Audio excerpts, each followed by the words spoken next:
नमस्कार, मी सेजल पुरवार. दुपारचे 12 वाजलेले आहेत आणि या बातमीपत्रामध्ये तुम्हा सर्वांचं स्वागत. पुण्यात जोरदार अवकाळी पाऊस होतोय. ऐन उन्हाळ्यामध्ये अवकाळी पाऊस सुरू झालाय. त्यामुळे पुणेकरांची आता उकाड्यापासून जरी सुटका झालेली असली तरी अचानक आलेल्या पावसामुळे पुणेकरांची तारांबळ उडाली असल्याचं बघायला मिळतंय. एकंदरीत ऐन उन्हाळ्यामध्ये अवकाळी पाऊस कोसळतोय, त्यामुळे यावेळेस नागरिक हैराण झालेले आहेत. घराबाहेर पडणाऱ्या नागरिकांची तारांबळ उडालेली आहे.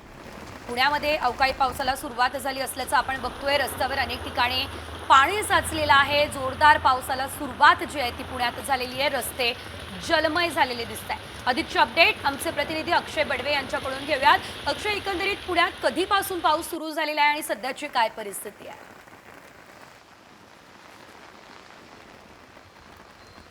सेजल, गेल्या काही दिवसांपासून पुणेकरांना अक्षरशः अवकाळ्याने हैराण करून टाकलं होतं आणि आज सकाळपासूनच पुणे शहरातल्या मध्यवर्ती भाग असेल किंवा उपनगरात असेल, सकाळपासूनच ढगाळ वातावरण पाहायला मिळालं आणि त्यानंतर जोरदार पावसाने हजेरी लावल्याचं चित्र जे आहे ते आपल्याला पाहायला मिळतंय.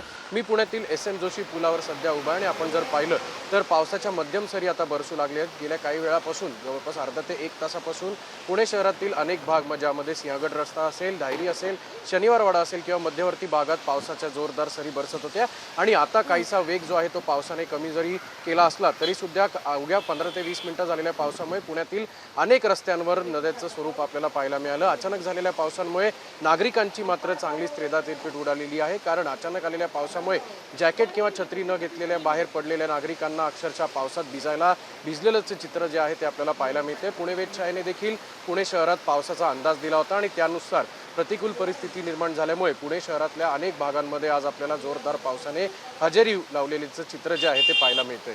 निश्चितच धन्यवाद अक्षय दिलेल्या सर्व सविस्तर अपडेटसाठी. तर पुण्यात आपण बघतोय पावसाला सुरुवात झालेली आहे. जोरदार पाऊस पुण्यात बरसतोय आणि त्यामुळे आपण जर बघितलं तर आता नागरिकांना उकाड्यापासून जरी दिलासा मिळाला असला तरी बाहेर पडणाऱ्या नागरिकांना यावेळेस पावसाला सामोरं जावं लागतंय. ते हैराण झाले. पुणे पाठोपाठ थेट जाऊयात मुंबईमध्ये. मुंबईच्या पूर्व उपनगरांमध्येही पुन्हा एकदा पावसाच्या रिमझिम सरी कोसळत आहे. भांडूप, विक्रोळी, पवई, घाटकोपर या परिसरामध्ये सकाळपासूनच हवामानात गारवा जाणवतोय. विशेष म्हणजे याच दिवशी मागच्या वर्षी घाटकोपरमध्ये घडलेल्या भीषण होर्डिंग दुर्घटनेमध्ये अनेक निरपराध नागरिकांचा बळी गेलेला आणि त्यामुळे आजच्या या पावसात त्या हृदयद्रावक घटनेच्या आठवणी स्थानिकांच्या मनात पुन्हा ताज्या झालेल्या आहेत. सोसाट्याचा वारा आजही आपण बघतोय संपूर्ण मुंबईमध्ये बघायला मिळतोय. सकाळपासूनच ढगाळ वातावरण मुंबईमध्ये दिसतंय. मात्र पावसाचा अलर्ट जो देण्यात आलेला आहे त्या अनुषंगानं खबरदारी सुद्धा घेतली जाते. आणि यानंतर या क्षणाची सर्वात मोठी बातमी बघा, कारण SSC बोर्डाच्या 10वीचा निकाल जाहीर झालेला आहे. यंदा 10वीचा निकाल 94.10% लागलेला आहे. यंदाही मुलींनीच बाजी मारलेली आहे. एकंदरीत आता कोकण विभाग अव्वल ठरला असल्याचं कळतंय. विद्यार्थ्यांना मात्र दुपारी 1 वाजेपासून 10वीचा निकाल डाउनलोड करता येईल. यंदा 21 फेब्रुवारी ते 17 मार्च 2025 दरम्यान 10वीची परीक्षा झाली होती, ज्यामध्ये राज्यातले जवळपास 16 लाखांपेक्षा जास्त विद्यार्थी बसलेले आणि आता या विद्यार्थ्यांची धाकधूक वाढली आहे, कारण दुपारी 1 वाजता या विद्यार्थ्यांना त्यांचा निकाल जो आहे तो कळणार आहे. मात्र सध्या केवळ टक्केवारी समोर आलेली आहे. राज्याचा निकाल किती लागलेला आहे ते आपण बघू शकतोय. मात्र विद्यार्थ्यांना 1 वाजता निकाल ऑनलाईन बघता येईल. कोणकोणत्या संकेतस्थळावरती निकाल बघता येणार आहे आणि या निकालाची वैशिष्ट्य काय आहे आपण बघूया. SSC बोर्डाच्या 10वीचा निकाल 94.10% लागलेला आहे. कोकण विभाग यंदाही अव्वल आहे. 98.82% निकाल कोकणातला लागलेला आहे. नागपूर विभागाचा सर्वात कमी निकाल लागला, तो म्हणजे 90.78%. तर यंदाच्या निकालामध्ये देखील मुलींनीच बाजी मारली असल्याचं आपल्याला बघायला मिळतंय. एकूण 211 विद्यार्थ्यांना 100% गुण जे आहेत ते मिळाले असल्याचं देखील पाहायला मिळतंय. या निकालाची वैशिष्ट्य आपण बघतोय. मात्र निकाल कुठे बघायचा हा मुद्दा आहे, तर sscresult.mkcl.org आणि sscresult.mahhscboard.in वरती तुम्ही निकाल बघू शकता. ही संकेतस्थळ जी आहे ती बोर्डाने जाहीर केली आहे. mahhscboard.in आणि maharesult.nic.in वरही तुम्ही निकाल बघू शकणार आहात.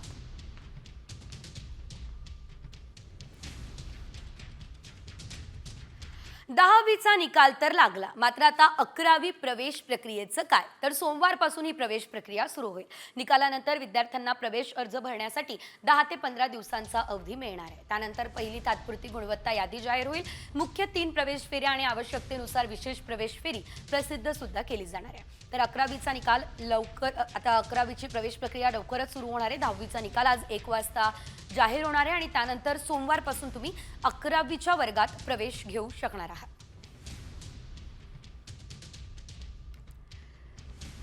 एकीकडे 10वीच्या विद्यार्थ्यांची धाकधूक वाढलेली आहे, तर दुसरीकडे सीबीएसई बोर्डाच्या 12वीचा निकालही जाहीर झालाय. बघा, कालच साम टीव्हीने बातमी दाखवली होती आणि आता आज निकाल जाहीर झालाय. सीबीएसई बोर्डाच्या 12वीचा 88.39% निकाल लागलाय. मुलींची मुलांपेक्षा सरस कामगिरी बघायला मिळते. मुलींची उत्तीर्णतेची टक्केवारी 91.64, तर मुलांची टक्केवारी 85.77% इतकी आपल्याला बघायला मिळते.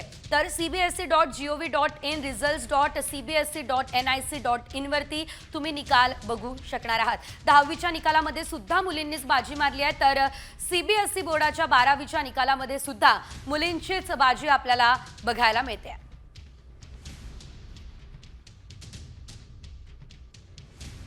आणि यानंतर बातमी मोठी आहे. वेतन श्रेणी प्रशिक्षणासाठी शिक्षकांची दर तासाला हजेरी होणार आहे. तर या प्रशिक्षणामध्ये चाचणी, स्वाध्याय, कृती संशोधन या विषयामध्ये 50% गुण मिळवणं हे बंधनकारक असणार आहे. 15 मे ते 15 जून दरम्यान राज्यातील 40,000हून अधिक शिक्षकांचं प्रशिक्षण हे पार पडणार आहे. तर नोकरीला लागून 12 वर्ष सेवा पूर्ण झाल्यावर शिक्षकांना वरिष्ठ वेतन श्रेणी मिळत असते आणि 24 वर्षांनंतर निवड वेतन श्रेणी मिळते. त्यातून संबंधित शिक्षकांचा ग्रेड पे जो आहे तो वाढत असतो आणि आता 50% गुणांचं बंधन जे आहे ते लादण्यात आलेलं आहे. वेतन श्रेणी प्रशिक्षणामध्ये 50% गुण असणं अनिवार्य असणार आहे.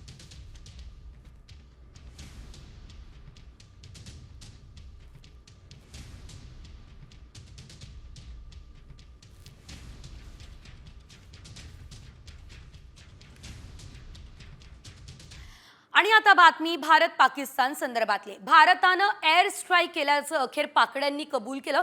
यामध्ये पाकिस्तानचे 51 जण ठार झाले, ज्यामध्ये 11 पाकिस्तानी सैनिकांचाही समावेश आहे. तर 78 जण जखमी झालेले आहेत. युद्धबंदीनंतर पाकड्यांनी आनंद साजरा केलाय. त्यानंतर भारतानं एअर स्ट्राईक केल्याचं मान्य केलंय. शिवाय भारताच्या मिसाईल हल्ल्यामध्ये पाकिस्तानच्या एअरफोर्सचं नुकसान झालंय असं देखील अखेर कबूल करण्यात आलेलं आहे.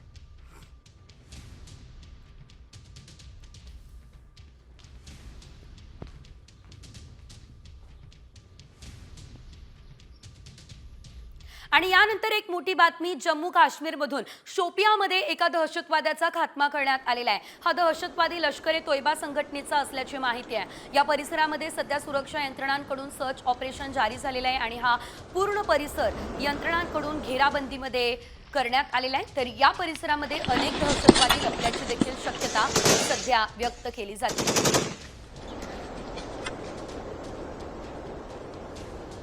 तर थेट जम्मू काश्मीरमध्ये आमचे प्रतिनिधी जावेद माजी उपस्थित आहेत. त्यांच्याकडून आपण या संदर्भातली अधिकची अपडेट जी आहे ती जाणून घेऊयात. जो पिछले एक हफ्ते के दौरान लाइन ऑफ कंट्रोल जम्मू और कश्मीर घाटी में जो चल रहा था, उसके बाद जो सीज फायर हुआ, उसके बाद ये पहला एनकाउंटर है जो साउथ कश्मीर में शोपियान इलाके में एक फॉरेस्ट एरिया है, चाकरू विलेज है। वहां पे आज सूचना मिली सुरक्षा बलों को कि वहां पे कुछ संदिग्ध आतंकवादी छुपे हुए हैं, तो उन्होंने उस पूरे क्षेत्र को घेरे में ले लिया है। उनके अनुसार एक कॉन्ट्रैक्ट एस्टैब्लिश हुआ है और अभी तक दोनों तरफ से फायरिंग का सिलसिला शुरू हो चुका है। तर पहलगाम हल्ल्यातल्या दहशतवाद्यांबाबत एक मोठी बातमी आहे. 3 पाकिस्तानी दहशतवाद्यांचे पोस्टर्स प्रसिद्ध करण्यात आले. सुरक्षा यंत्रणांनी ही पोस्टर्स आता जारी केलेले आहेत. तर आपण बघतोय पहलगाम दहशतवादी हल्ल्यामध्ये या दहशतवाद्यांचा सहभाग होता अशी माहिती मिळते आणि या अतिरेक्यांची माहिती देणाऱ्याला 20 लाखांचं बक्षीस सुद्धा जाहीर करण्यात आलेले आहे. ही पोस्टर्स सार्वजनिक ठिकाणी लावण्यात आलेली आहेत. दहशतवाद्यांचे पोस्टर्स या ठिकाणी आपल्याला बघायला मिळतात. हे दहशतवादी जे आहेत ते पहलगाम हल्ल्यामध्ये समाविष्ट होते. पाकिस्तान को अगर बचना है तो उसे अपने टेरर इंफ्रास्ट्रक्चर का सफाया करना ही होगा। इसके अलावा शांति का कोई रास्ता नहीं है। भारत का मत एकदम स्पष्ट है। टेरर और टॉक एक साथ नहीं हो सकते। टेरर और ट्रेड एक साथ नहीं चल सकते और पानी और खून भी एक साथ नहीं बह सकता। या क्षणाची मोठी बातमी आहे, दिल्लीमध्ये संरक्षण मंत्रालयाची बैठक होती आहे। तिन्ही दलाचे प्रमुख या बैठकीसाठी उपस्थित आहे। सीडीएस आणि तिन्ही सेना दलांचे प्रमुख या बैठकीसाठी पोहोचले। संरक्षण सचिव देखील या बैठकीला उपस्थित असल्याचं आपल्याला बघायला मिळते। राजनाथ सिंह यांच्यासोबत खरं तर ही बैठक सुरू असल्याची माहिती सध्या मिळते। सीडीएस आणि तिन्ही सेना दलांचे प्रमुखही उपस्थित आहे। अधिकची अपडेट आमचे प्रतिनिधी प्रमोद जगताप यांच्याकडून थेट दिल्लीतून आपण जाणून घेऊयात। प्रमोद, आपण बघतोय सध्या जरी एलओसी वरती किंवा पीओके वरती तणावाचं वातावरण नसलं तरी सुद्धा बैठकांचा सिलसिला मात्र दिल्लीमध्ये सुरूच आहे। काय घडतंय त्या ठिकाणी सविस्तर?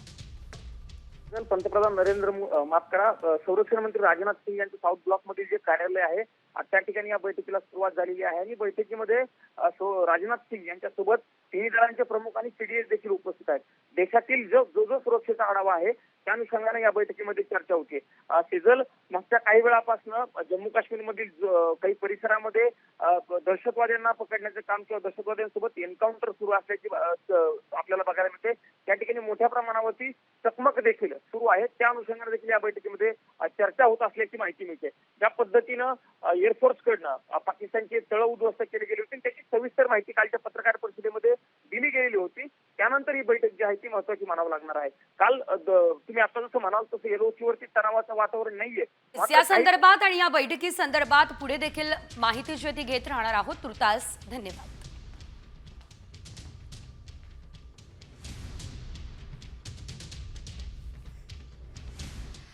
तर आज दिल्लीमध्ये कोणता मोठा निर्णय होणार का हे बघणंही तितकंच महत्त्वाचं असणार आहे। बरं, एक मोठी बातमी आहे, कारण भारतानं एअर स्ट्राईक केली असं अखेर पाकड्यांनी कबूल केलंय। यामध्ये पाकिस्तानचे 51 जण ठार सुद्धा झाले, ज्यामध्ये 11 पाकिस्तानी सैनिकांचा समावेश असल्याची देखील माहिती मिळते। तर 78 जण जे आहे ते जखमी झाले असल्याचं कळतंय। युद्धबंदीनंतर पाकड्यांनी आनंद साजरा केलाय आणि त्यानंतर भारतानं एअर स्ट्राईक केल्याचं मान्य केलंय। शिवाय भारताच्या मिसाईल हल्ल्यामध्ये पाकिस्तानच्या एअर फोर्सचं देखील मोठं नुकसान झालंय असंही त्यांनी एकंदरीत कबूल केलं असल्याचं आपल्याला बघायला मिळतंय। एअर स्ट्राईकमध्ये 1-2 नव्हे, तब्बल 51 सैनिक जे आहेत, 51 जवान जे आहेत ते आता ठार झालेले आहेत।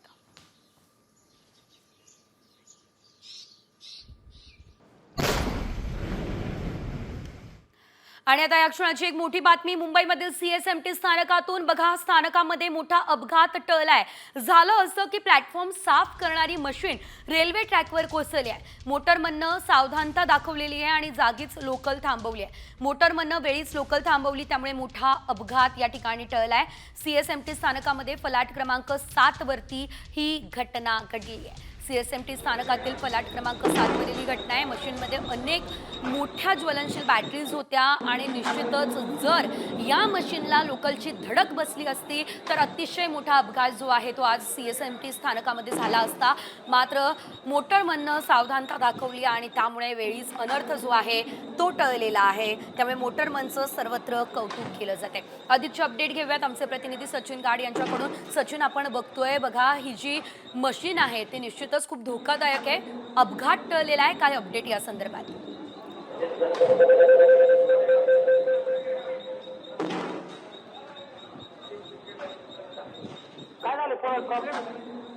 सचिन, माझा आवाज आपल्यापर्यंत पोहोचतोय?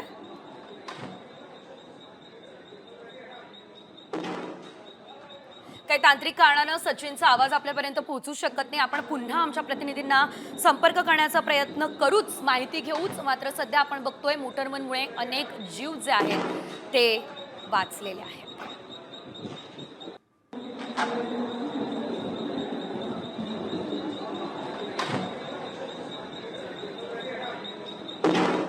आणि यानंतर युद्धाबाबत आणि युद्धाचे जे काही परिणाम झालेले आहेत त्या संदर्भातल्या काही महत्त्वाच्या अपडेट्स वेगवान स्वरूपात बघूया. भारत पाकिस्तान डीजीएमओमध्ये काल चर्चा झाली आहे. हॉटलाईनवरून दोन्ही देशाच्या डीजीएमओमध्ये चर्चा झाली आहे. यावेळी चर्चेमध्ये शस्त्रसंधीचं उल्लंघन होणार नाही याची पाकिस्तानकडून ग्वाही सुद्धा देण्यात आली असल्याचं एकंदरीत आपल्याला बघायला मिळतंय.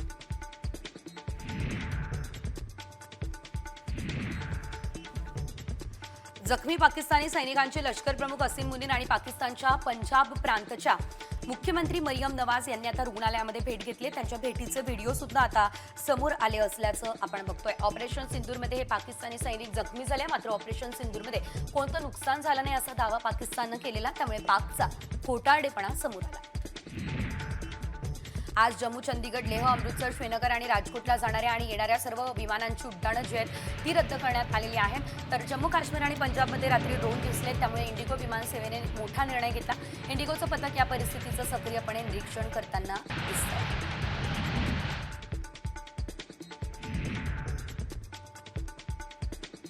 एअर इंडियाने देखील आज विमानसेवा रद्द केलेली आहे. जम्मू, लेह, जोधपूर, अमृतसर, भुज, जामनगर, चंदीगड आणि राजकोट या ठिकाणी जाणारी येणारी विमानसेवा रद्द झाली आहे. जम्मू काश्मीर आणि पंजाबमध्ये रात्री ड्रोन दिसल्यानं सुरक्षेच्या कारणास्तव हा निर्णय घेण्यात आलेला आहे.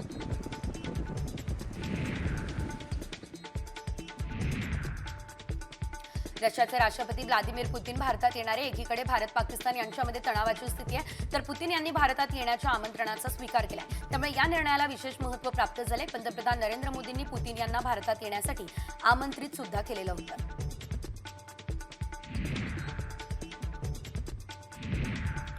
अमेरिकेचे राष्ट्राध्यक्ष डोनाल्ड ट्रम्प यांचा दावा आता केंद्रानं फेटाळून लावला असल्याचं आपल्याला बघायला मिळत आहे. तर ऑपरेशन सिंधूनंतर अमेरिका आणि भारतात झालेल्या चर्चेत व्यापारावरती कोणतीच चर्चा झाली नाही. भारत आणि पाकिस्तानमधील युद्धविराम या एकाच विषयावरती चर्चा झाली अशी माहिती सूत्रांनी दिली आहे.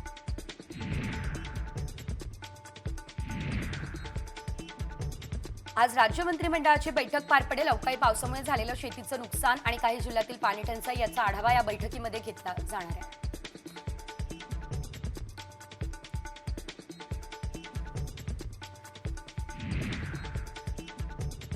शस्त्रसंधीवरून ठाकरे सेनेने मोदींवरती टीकेचे बॉम्ब डागलेले आहेत. वीर सावरकर यांचं अखंड हिंदू राष्ट्राचं स्वप्न पूर्ण करण्याची चांगली संधी होती, मात्र मोदींनी ती गमावली अशी जरी टीका ठाकरे सेनेच्या मुखपत्रातून करण्यात आलेली आहे. गोळ्या चालवण्यासाठी पाकड्यांना जिवंत नेमकं का सोडलं असा सवाल मुखपत्रातून उपस्थित करण्यात आलेला आहे.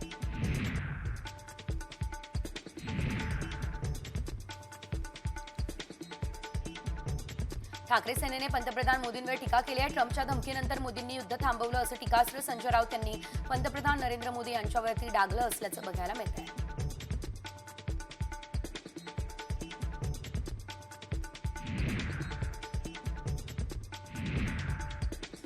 पंतप्रधान नरेंद्र मोदी यांच्या भाषणातून निराशा हतबलता दिसते. ही टीका काँग्रेसचे नेते विजय वडेट्टीवार यांनी केली. पाकिस्तान विरोधात लढण्यासाठी सैन्याला सर्वाधिकार दिलेले होते, मात्र त्यावर मोदी ठाम का नाही राहिले असा सवाल देखील उपस्थित करण्यात आलेला आहे.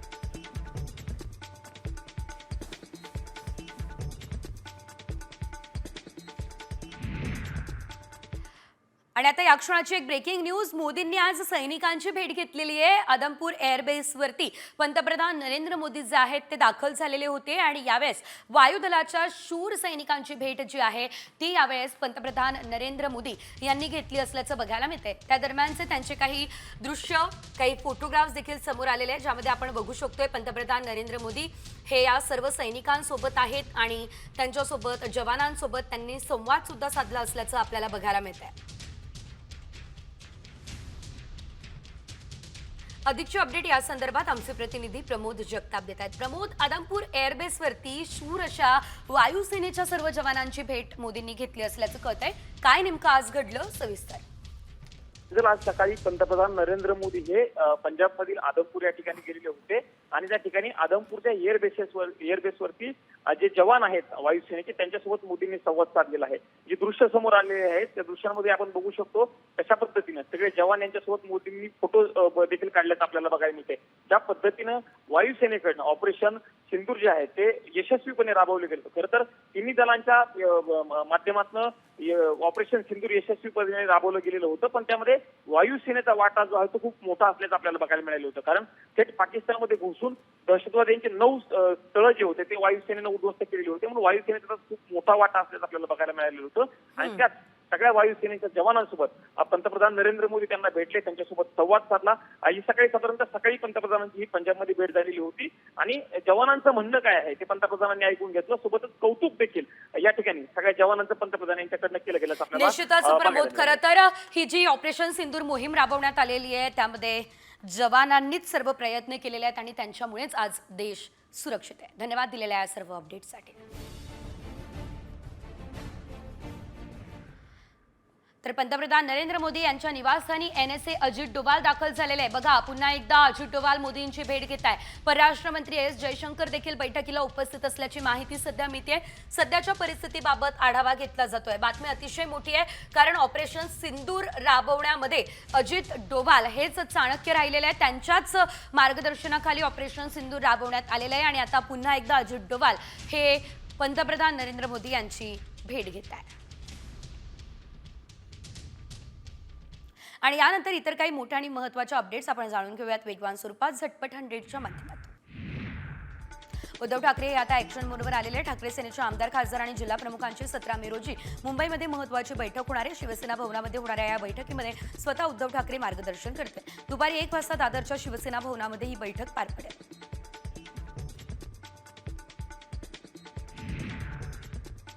मनसे अध्यक्ष राज ठाकरे 2 दिवसांचा नाशिक दौरा करणार आहे. 15 आणि 16 मे रोजी राज ठाकरे नाशिकला येत आहे. आगामी स्थानिक स्वराज्य संस्थांच्या निवडणुकीच्या पार्श्वभूमीवर राज ठाकरेंचा नाशिक दौरा महत्त्वाचा आहे. पक्ष संघटना मजबूत करण्यासाठी कार्यकर्त्यांना काय कानमंत्र देणार हे देखील बघावं लागणार आहे. अमल महाडिक आणि सतेज पाटील यांच्यामध्ये पहिल्यांदा आपण पाहतोय आता एकमत झालेलं आहे. कोल्हापूर विमानतळाजवळचा रस्ता बंद करण्यात आलाय, त्यामुळे पर्यायी रस्ता तातडीने करण्याची मागणी दोघांनी केली. दोघांनी एकत्र येत पालकमंत्री प्रकाश आंबेडकर यांच्यासमोर निवेदन दिलंय.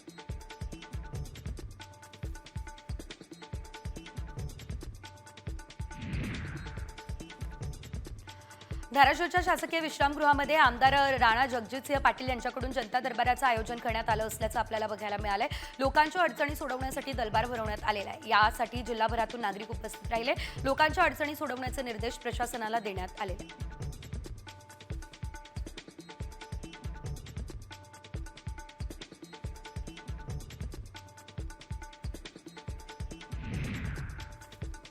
सांगलीच्या पलूस तालुक्यातील रमानंद नगरमधील झोपडपट्टी धारकांनी आता पाण्याच्या टाकीवर चढत चोले स्टाईल आंदोलन केलं.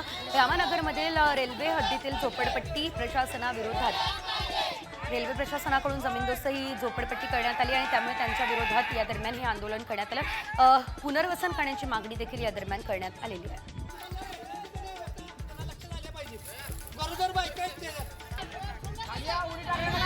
राज्यात पावसासाठी पोषक वातावरण कायम आहे. राज्यातील अनेक भागात पुढील 3 ते 4 दिवस वादळी वाऱ्यासह पावसाचा अंदाज आहे. पूर्व मध्य अरबी समुद्रापासून सौराष्ट्रापर्यंत हवेचा कमी दाबाचा पट्टा सक्रिय आहे आणि त्यामुळे राज्यात पावसाचा अंदाज व्यक्त केला जातोय. पश्चिम महाराष्ट्र आणि मराठवाड्यासाठी आज ऑरेंज अलर्ट देखील देण्यात आलेला आहे.